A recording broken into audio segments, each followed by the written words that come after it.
Clément Vives, directeur du cabinet du préfet de région Normandie de Seine-Maritime, Madame Aline Louise Lovis, vice-présidente de la région, Monsieur Julien Delanazur, vice-président du département et maire de la Neuville-Chamboiselle, Madame la conseillère départementale et première adjointe à Wessel, chère Séverine, Monsieur le conseiller départemental et maire de Saint-Étienne-du-Rouvray, cher Joachim, Monsieur le vice-président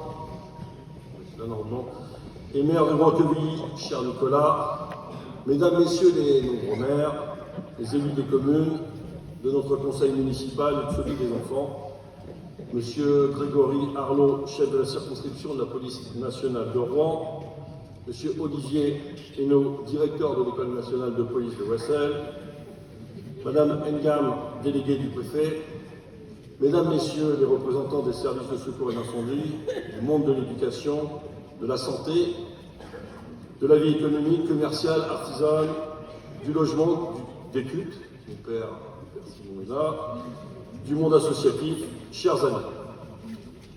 Comme chaque année, vous êtes nombreux à nous faire l'honneur de votre présence. Avec l'ensemble des élus, nous vous souhaitons une très belle année, qu'elle vous apporte santé et bonheur, qu'elle vous permette de réaliser des projets qui vous tiennent à cœur. L'année 2024 n'a pas été le tournant que nous attendions d'un retour à la paix. Pas plus qu'elle n'a été le temps d'un apaisement politique, ni d'une prise de conscience sociale et environnementale. Tant sur le plan international que national, 2024 restera une année de souffrance pour les peuples, une année de déni pour la démocratie, une année de mépris pour la justice sociale. Le conflit s'est durci en Ukraine. La situation géopolitique du continent africain et au Moyen-Orient reste particulièrement tendue. Ces derniers mois ont également été le théâtre d'événements climatiques exceptionnels et meurtriers. En France, l'état de catastrophe naturelle a été reconnu pour des centaines de communes.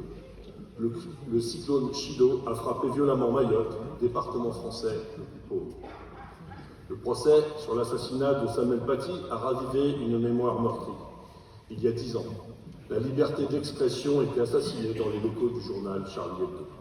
Ces drames rappellent à chacun son devoir de porter les valeurs républicaines, la laïcité et la liberté d'expression.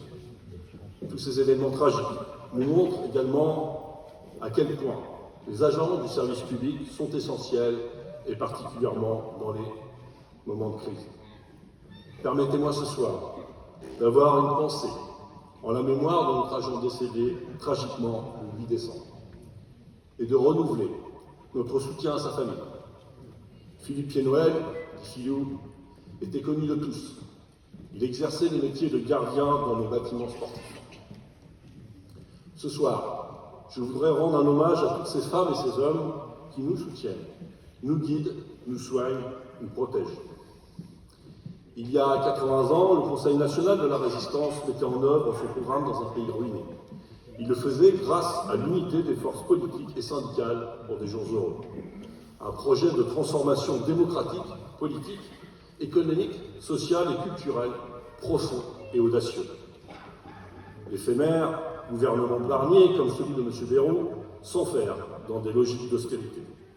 Ce gouvernement s'inscrit sans suspense dans le fond et la forme des années de macronisme.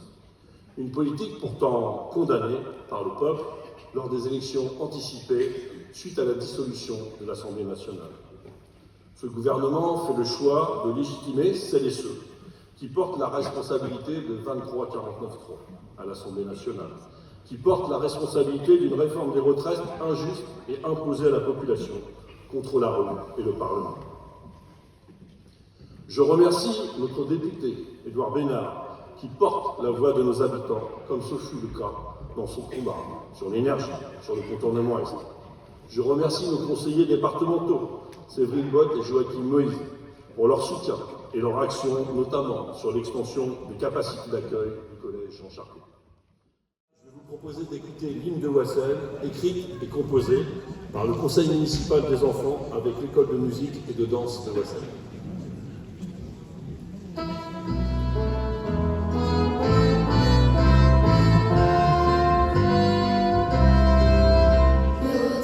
Dans les bras de la Seine,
À l'image de notre hymne, avec la majorité municipale, nous restons mobilisés.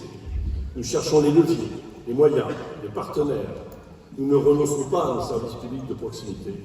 Je tiens à remercier les élus, les agents, les partenaires, chacun dans leur mission, qui construisent avec nous cette vie locale. Je tiens à remercier nos associations caritatives, acteurs essentiels dans ces temps difficiles, mais aussi nos clubs sportifs, nos associations culturelles et de loisirs, nos commerçants, qui par leur dynamisme, leur engagement, font vivre notre vie. L'année 2024 a été une année riche en manifestations. Le feu d'artifice a une nouvelle fois réuni des milliers de spectateurs. Wessel a aussi pris les couleurs olympiques.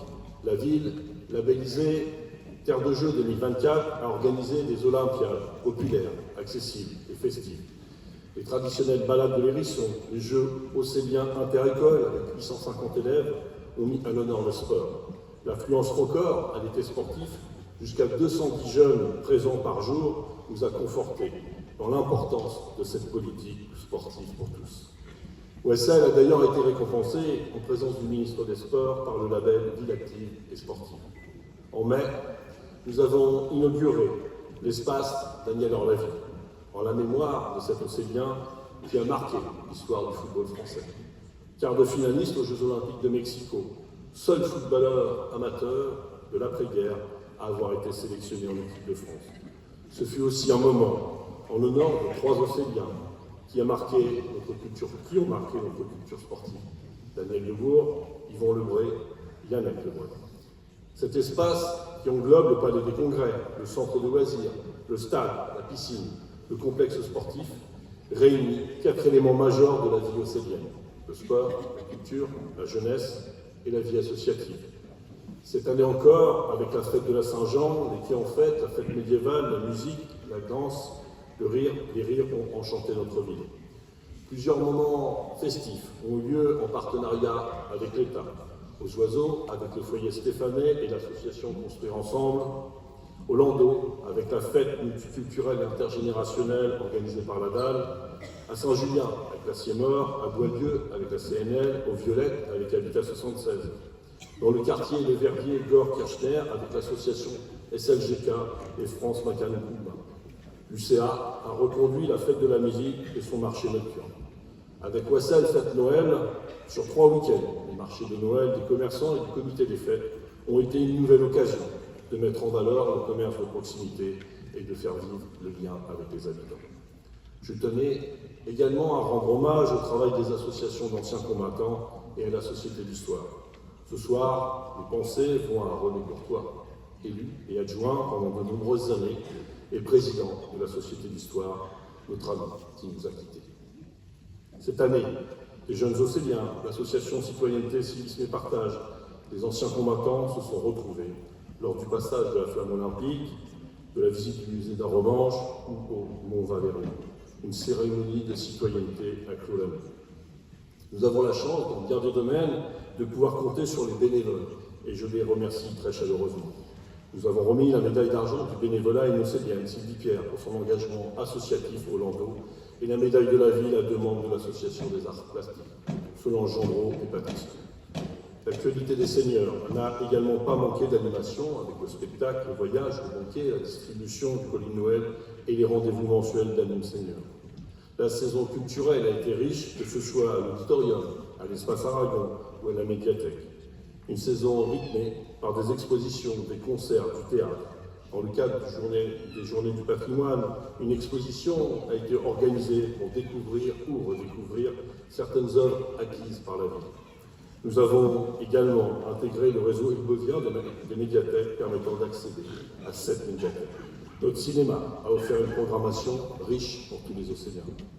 Le Salon des arts plastiques, endeuillé par la disparition de son président, Dominique Fleury, a une nouvelle fois mis à l'honneur la peinture et la sculpture. L'école municipale de musique et de danse a fêté ses 60 ans d'existence. Des concerts, des spectacles de styles très variés ont rythmé l'année, que ce soit le spectacle revisité d'Alexandre Astier, la fanfare au ballet du Hérisson, la création d'un orchestre symphonique et ou très prochainement un spectacle pour nos seniors. L'accès à la santé et à la prévention sont également des priorités. Dans le quartier de Jaurès, le travail mené pour installer un pôle médical et paramédical est en cours de réalisation avec la venue de kinésithérapeutes. Nous poursuivons notre recherche pour l'installation de médecins et de dentistes. Nous étudions aussi la possibilité, avec la CIEMOR, de l'extension du cabinet médical de Saint-Jean. Avec le comité féminin de 1976, le film De plus belle a été projeté et suivi d'un débat avec un médecin du centre de dépistage des cancers. En mars 2025, nous aurons le plaisir, à nouveau, d'accueillir le colloque sur l'autisme.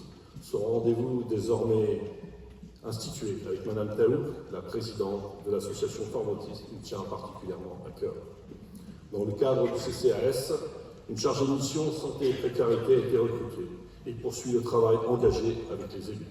Une action en matière de santé pour les 18-25 ans a été organisée avec la CPR. Dans les prochaines semaines, la ville va lancer un appel à candidature pour une mutuelle communale comprenant une permanence physique et des garanties en termes de tarifs. Oissel a également poursuivi sa politique en direction de la jeunesse, de la formation, de l'école, de la prévention. Depuis sa création en 2016, l'ACI a permis la qualification et le retour à l'emploi de nombreuses personnes. Les chemins de l'emploi ont accueilli près d'une cinquantaine d'entreprises, d'organismes de formation pour mettre en relation les demandeurs d'emploi et les employeurs locaux. Grâce au partenariat avec Job Challenge, nous avons mis en place un suivi individualisé pour accompagner les Océaniens. Le travail de prévention se poursuit également grâce à nos animateurs et l'ARC. Dans ce domaine, hors des compétences strictement municipales, nous avons fait le choix de renforcer nos moyens humains et financiers pour nos jeunes. L'école, la jeunesse restent des enjeux forts. Le Conseil municipal des enfants a fait son premier bilan. Ils ont réalisé, entre autres, l'hymne de notre ville, des panneaux de sensibilisation sur les déchets, l'installation de balançoires et des espaces de pique-nique dans le château. La fréquentation des centres de loisirs Charlie Chaplin et du quartier des Violettes ont confirmé l'attrait des jeunes. Le service jeunesse est investi dans le développement de l'offre en matière de petite enfance. Un diagnostic a été lancé sur les besoins et la ville a recruté une chargée de mission. Cette année, un très beau projet a été achevé avec l'extension du groupe scolaire Jean Jaurès. Nous l'inaugurerons le 4 février prochain. Le nouveau bâtiment bénéficie d'une isolation thermique et phonique, d'éclairage LED, de réservoirs d'eau pluviale, de panneaux photovoltaïques, d'une accessibilité améliorée par un ascenseur. Il comprend plusieurs classes supplémentaires, autant d'espace au profit des enfants, afin qu'ils apprennent dans de meilleures conditions. Nous anticipons aussi les futurs besoins. Autour de l'école, le parvis a été finalisé. Un espace avec un parking, l'aménagement cyclable, aire de jeu et de repos débutera à l'été 2025. Cela représente un investissement de 7,5 millions d'euros. Nous remercions l'État, le département, la métropole, qui nous ont apporté un soutien financier. Les communes sont de plus en plus confrontées aux questions de sécurité. Le Conseil local de sécurité et de prévention de la délinquance s'est réuni en cette fin d'année. Nous avons longuement échangé sur les incendies criminels et ce fut pour moi l'occasion de porter devant l'État, ses institutions, la souffrance des habitants, leur colère et leur sentiment d'abandon face aux enjeux de sécurité. Je réaffirme ici notre volonté de réouverture du poste de police à Oissel dans le centre-ville, mais aussi d'effectifs supplémentaires alloués à la police nationale. La sécurité publique reste une compétence régalienne, mais nous prenons notre part nous avons renforcé notre équipe d'agents de police municipale l'an dernier et lancé un nouveau recrutement cette année. La ville fait aussi appel toutes les nuits à une société de gardiennage. À ce jour, le déploiement de la vidéoprotection se poursuit avec 70 points de vision. La ville s'est également équipée d'un centre de supervision urbaine. Le visionnage de nos images en temps réel par la police nationale sera effectif cette année. Suite au diagnostic de sécurité sur la gare, des études techniques sont en cours. Tout cela a un coût et encore une fois, la ville va prendre en charge une large partie des dépenses de fonctionnement et d'investissement. Nous restons vigilants sur les transports collectifs et le droit à la mobilité pour tous. Nous militons pour un service express métropolitain, pour la gratuité des transports en commun. Nous avons obtenu une nouvelle ligne de bus en expérimentation qui dessert les services publics, que ce soit l'hôpital, le train ou l'école nationale de police. En ce qui concerne la gare, qui s'approche du demi-million de voyageurs, la région et la SNCF vont réaliser sa rénovation avec un haut traversant. En 2028, les travaux de mise en conformité PMR du passage souterrain et des quais seront engagés pour environ 17 millions d'euros. Un projet multipartenaire, ville, métropole, région, État et SNCF. Des belles avancées pour la ville et pour SOS Gare qui défendent cette gare, le maintien d'un guichet humain et l'amélioration de l'accès des personnes à mobilité réduite. 2025 sera l'occasion de finaliser plusieurs opérations en cours, mais également d'initier de nouveaux projets. La zone d'activité de la Salle Lunaire accueille déjà de nombreuses entreprises. Plus de 65% des terrains sont vendus. Dès à présent, elle accueillera plus de 650 emplois sur les lignes prévues. Le travail se poursuit aussi avec les habitants du quartier Leverdier-Gore-Kirchner, l'association SLGK et la métropole sur le réaménagement des friches industrielles Orgachim et Yorkshire. Un aménagement mixte et équilibré de 46 hectares qui comprend du logement, des espaces publics de vie, des activités économiques, commerciales et artisanales, PME, PMI, industrie. Des projets sont en construction et d'autres vont démarrer. Sans dénaturer notre identité de ville à la campagne et pour répondre à une demande croissante de logement des enseignants. Car chacun veut un logement, plus grand, plus petit, une maison à louer ou à acheter, un terrain. Sur la friche, rue Rousseau et rue des Haies, une première opération menée avec la CIEMOR comprendra notamment 3 maisons seniors, 4 maisons de ville en location-accession, un grand logement adapté aux personnes en situation de handicap, un petit immeuble de 12 appartements avec Habitat 76 et un cabinet d'orthophoniste. Sur le site du manoir Lambert, le projet comprend 56 logements en accession, 30 logements à la location avec la CIEMOR et Queville Habitat, un établissement médical. Près du collège Charcot, un lotissement de 44 lots à bâtir pour des maisons en accession, près d'une dizaine de familles y habitent déjà. Sur l'ancien foyer Aftam, un projet de maison et d'appartement pour de la location en partenariat avec la CIEMOR et Queville Habitat. De grands chantiers ont été achevés ou sont en cours. Aux Oiseaux, les travaux se poursuivent avec le foyer Stéphanet, les garages ont été détruits. S'en suivra l'aménagement du chemin de l'allée avec la création d'une piste cyclable jusqu'à l'école Pierre-Putin. Concernant le secteur Bruyères-Rouge, la ville a obtenu leur intégration dans le quartier politique de la ville, permettant ainsi un travail à venir avec l'État et le bailleur. À Saint-Julien, dans le cadre du renouvellement urbain, après la réhabilitation de 172 logements, les travaux de création de la promenade sont en cours d'achèvement. La requalification de l'avenue des Bruyères et le démarrage du nouveau centre commercial sont parvenus et sa voirie devront être finalisées pour 2025. Au printemps, nous commencerons la construction de l'espace socioculturel, un nouveau lieu de vie et d'échange pour nos associations et habitants. Un engagement particulièrement fort pour la petite enfance finalisera la rénovation de ce quartier. À partir de 2026, la construction d'une crèche permettra d'offrir à terme un nouveau service. Nous tenons à remercier nos différents partenaires, l'État, la NCT, la région, le département, la métropole, la CIEMOR, la CAF. Cela représente un investissement global d'environ 28 millions d'euros. Au-delà des grands projets, les investissements se poursuivent également sur les voiries. Des travaux ont été réalisés, centre des bûcherons, avenue des Marronniers, rue Turgis. En 2025, poursuite des travaux sur la rue Turgis, avenue Saint-Julien avec l'effacement des réseaux. Les études seront finalisées sur les nouveaux aménagements rue Pigère, Rousseau et République. Enfin, Oissel mène des actions concrètes en matière de développement durable, que ce soit à Saint-Julien avec le label Quartier Résilient, à l'école Jean Jaurès, ou bien dans différents bâtiments municipaux avec l'isolation thermique, la production d'électricité par panneaux photovoltaïques. Le parc photovoltaïque sur la friche Sabinière Sud, avec la SEM Azer et la société Valorem, poursuit son chemin. En fonction des résultats de l'appel d'offres auprès de la Commission de la régulation de l'énergie, les travaux devraient débuter en fin 2025. Un bâtiment de type ombrière équipé de panneaux photovoltaïques au centre technique municipal est en cours d'instruction. Boissel s'est également porté volontaire pour la mise en place de la collecte des biodéchets. Dès ce premier trimestre, des bacs seront installés par la métropole pour une meilleure valorisation des déchets alimentaires.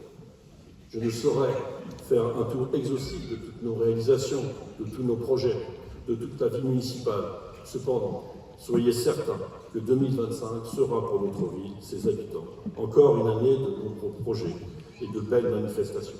Car à Boissel, nous ne baissons pas les bras, nous préférons l'optimisme au défaitisme. Ce soir, puisqu'il est de coutume d'exprimer un souhait, souhaitons que 2025 connaisse la paix et la tolérance. Il y a plus de 60 ans, lorsque Martin Luther King reçut le prix Nobel de la paix, il avait délivré ce message. Aujourd'hui, dans la nuit du monde et dans l'espérance, j'affirme ma foi dans l'avenir de l'humanité.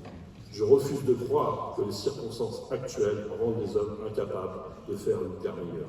Je refuse de partager la vie de ceux qui prétendent que l'homme, à ce point captif de la nuit, que l'aurore de la paix et de la fraternité ne pourra jamais devenir une réalité. Je vous souhaite à toutes et à tous une très belle année 2025. Merci.